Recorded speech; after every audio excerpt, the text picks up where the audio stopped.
Okay, let's jump right into this explainer. Today, we're taking a seriously mind-bending look at evolutionary biology and philosophy. We're going to be moving from Richard Dawkins' highly mechanistic, almost robotic view of life all the way over to Alfred North Whitehead's deeply relational process philosophy. If you've ever felt like those traditional textbook evolutionary models kind of leave out some of the richness, the agency, and literally the sheer creativity of life, well, the source material we're unpacking today is going to be absolutely fascinating for you. We're exploring a philosophical critique that takes biological data we already know and completely flips the paradigm on how we interpret it.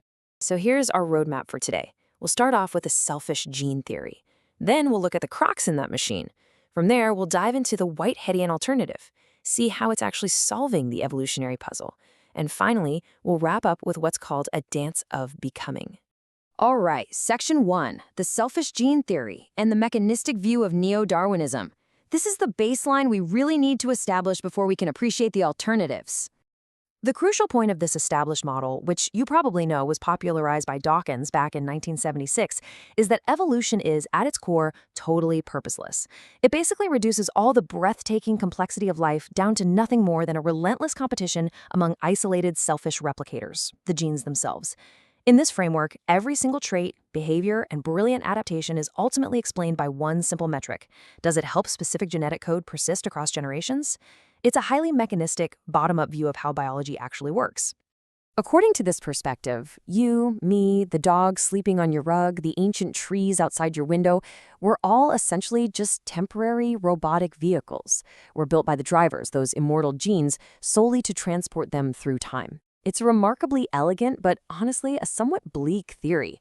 In this reductionist view, the organism itself is totally stripped of any intrinsic value, any real agency, or broader purpose. Once the vehicle passes on its genetic payload, well, it simply becomes disposable. But that invites a really critical question, right? By stripping organisms of their intrinsic value, does this gene-centric model leave out the broader ecological interactions that actually shape life? Like, are we truly just survival machines wandering around blindly, or is there a much deeper relational dynamic happening that mechanistic neo-Darwinism simply can't account for? Which brings us to Section 2, cracks in the machine, the limitations of gene-centric evolution. As biology has advanced, researchers have actually identified 4 massive, highly documented blind spots that Dawkins' mechanistic model simply struggles to explain. First up, we have non-genetic factors, like epigenetics. This is where the environment literally changes how genes are expressed without altering the underlying DNA code itself. Second is multilevel selection, where entire groups or colonies succeed through radical cooperation, completely defying individual gene selfishness. Third is neutral evolution, where genetic changes happen completely randomly without end survival pressure driving them at all. And fourth is phenotypic plasticity, where an organism physically adapts to its environment in real time, completely bypassing that incredibly slow engine of genetic mutation. The mechanistic model basically has to treat these brilliant phenomena as just frustrating anomalies. So to solve these problems, we turn to Section 3, the Whiteheadian alternative, process philosophy and co-creation. The source material uses Alfred North Whitehead's metaphysical framework to completely reimagine how we interpret all this fascinating biological data. Instead of immortal, isolated genes acting as the fundamental building blocks of life, Whitehead argues the universe is actually composed of what he calls actual occasions. These are momentary, highly relational events. Think of reality not as a collection of static objects or fixed genetic codes sitting in a void, but as a continuous, vibrant series of happenings. Every single entity is constantly co-creating its existence through dynamic interactions with everything around it. Absolutely nothing exists in isolation. And here is the key mechanism driving this entire philosophy: apprehension. In Whitehead's view, every actual occasion actively perceives its surroundings and integrates that data to creatively adapt. It's not just a passive, random mutation waiting to be mercilessly selected by the environment, it's an active grasping of the environment. Whitehead refers to this beautiful process of integrating data and coming together to create something totally new as concrescence. Let's see this in action with a classic example, Darwin's finches. Now, under a purely mechanistic view, their beaks just randomly mutated over thousands of years until the right shape accidentally fit the available seeds. But under Whitehead's lens, the finches actively prehended their environment. They perceived the availability of certain food sources. This vital data was integrated, leading to a highly creative adjustment in beak morphology over generations. It's an active, participatory response aiming for a balance of survival and a richer, more meaningful interaction with their world. All right, Section 4, Solving the Evolutionary Puzzle. Applying the Whiteheadian lens to the biology. Let's take this new process philosophy and apply it directly to those 4 blind spots we mentioned earlier.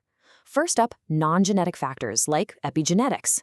When a plant changes its DNA methylation patterns due to a severe drought, the gene-centric model struggles to frame this as anything other than environmental noise momentarily overriding the gene. But through the Whiteheadian dance, this isn't an isolated error at all. It's a deeply relational response. The plant's cells are actively prehending the intense stress of the drought and adjusting creatively. It reflects a true subjective aim to adapt and thrive. For our second crack, multilevel selection, we look at the breathtaking cooperation within an ant colony. I mean, why would an individual ant sacrifice its own genetic legacy for the group? Mechanistic kin selection tries to explain it away mathematically, but Whitehead offers something profoundly different. The individual ant doesn't act blindly. It prehends the needs of the whole colony, like food scarcity or an incoming threat. A collective subjective aim is formed, a collective concrescence, which maximizes the harmony and survival of the entire group. They are literally co-creating a social superorganism. Even neutral evolution makes complete sense under this framework. Say, in a small population of fish, a fin color might change without giving the fish any survival advantage whatsoever. Dawkins' model, which relies on relentless selection pressure, finds this frustrating. But process philosophy explains this simply as what Whitehead dramatically calls an eternal object, which is basically just a potential variation entering or ingressing into the mix. It's not driven by some desperate need for survival. It's just the natural, playful, creative generation of biological diversity. And finally, phenotypic plasticity. If a plant finds itself growing in the shade, it might suddenly grow much larger leaves to catch more light, all without changing its underlying genetic code. This isn't a glitch in the survival machine. It's a direct manifestation of the organism actively adjusting its growth patterns in real time. It's creatively optimizing its own experience and relation to the environment. This beautiful, holistic framework leads us to our final section. Section 5. A dance of becoming, teleology, beauty, and chaos. Here, we begin to see evolution not merely as a desperate struggle, but as a teleological pursuit, meaning a process with an actual direction and aim. So instead of a cold, purposeless machine, evolution becomes a vibrant, participatory dance. The source material argues that organisms possess a subjective aim. They aren't just trying to avoid death until they can reproduce. They are actively aiming for aesthetic richness, harmony, and an incredible intensity of experience. It completely reframes the core driving force of the natural world. Just look at that classic evolutionary puzzle, the peacock's tail. From a pure, relentless survival standpoint, carrying around a massive, heavy, bright tail that practically advertises your location to predators makes absolutely zero sense. But through the Whiteheadian lens, this isn't a mistake. It's a brilliant evolutionary pursuit of intensity. The peacock is integrating the social and aesthetic preferences of mates to maximize experiential richness through pure beauty. It literally elevates biology into an aesthetic act. And I love this quote from the source. Chaos provides a reservoir of possibilities for creative evolution. It brilliantly captures what's known as the chaos stability hypothesis. In a mechanistic machine, chaos is bad, right? It breaks the gears, it ruins the output. But in a creative dance, chaos and genetic diversity aren't just random, annoying noise.